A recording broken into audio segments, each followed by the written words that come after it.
There's been a lot of speculation on the internet on a second Trump term. In this video, I'll cover a few theories. To begin, we need to understand the United States' biggest secret. To do that, I'll need to show you a bit of the matrix. The United States was founded in 1776 as a constitutional republic, a sovereign land free from tyranny and free from taxation.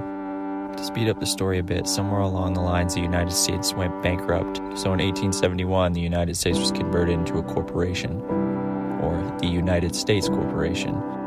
With this came a change from our traditional system of constitutional law to maritime admiralty law. So a constitutional law is essentially the law of the land, whereas the maritime admiralty system is the law of the sea. So the United States, as you know it, your parents know it, your grandparents, etc., has been operating under a legal con. Essentially, a corporation is set up to seek dominion, which is kind of a weird coincidence when you consider the names of the voting machines from this year's election.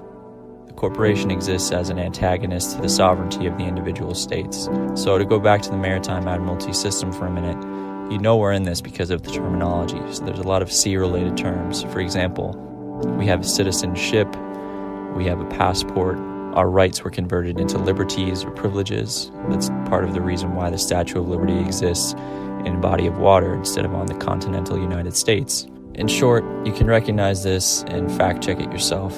And anytime you see the United States flag with a gold fringe, you know you're operating under maritime admiralty. So with that out of the way, we found the missing puzzle piece relating to a second Trump term. And let's talk about how this could relate to a Trump presidency. Kim Clement prophesied the first Trump term with startling accuracy, down to the second impeachment and even the emergence of a second group that will move together as one. In his exit speech, Donald said himself, "The best is yet to come." Kim also had a prophecy regarding two presidents. So is it possible that Donald Trump will be the rightfully elected president of the United States, and Joe Biden, through fraud, has begun to act as the president of the U.S. corporation? If we dive in further to unpack this, it gets a little bit more interesting. In 2018, Trump signed an executive order specifically outlining election interference in regards to foreign countries. With this executive order came the ability for Trump and the military to seize assets related to fraud.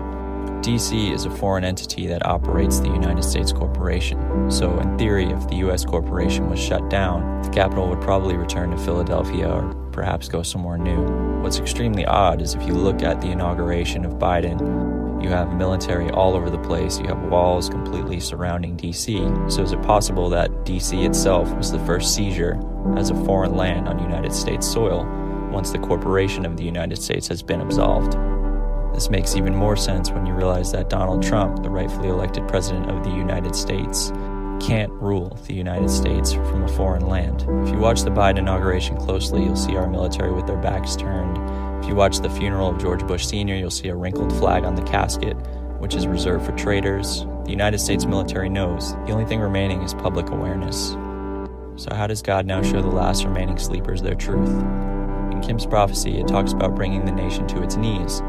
If Biden is operating legal fraud and the media is complicit in feeding this to the public as if he's the correct president, then eventually the media itself will implode and lose the remaining trust it has in the public.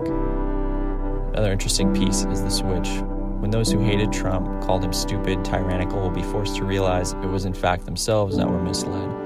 It was in fact themselves that were destroying the nation. In fact themselves that were being tyrannical and evil towards their peers. In the end, it would be a great humbling towards those who need it most, and one can't know God without humility. So in this scenario, know that God wins. Just be patient, pray, and give thanks in the meantime.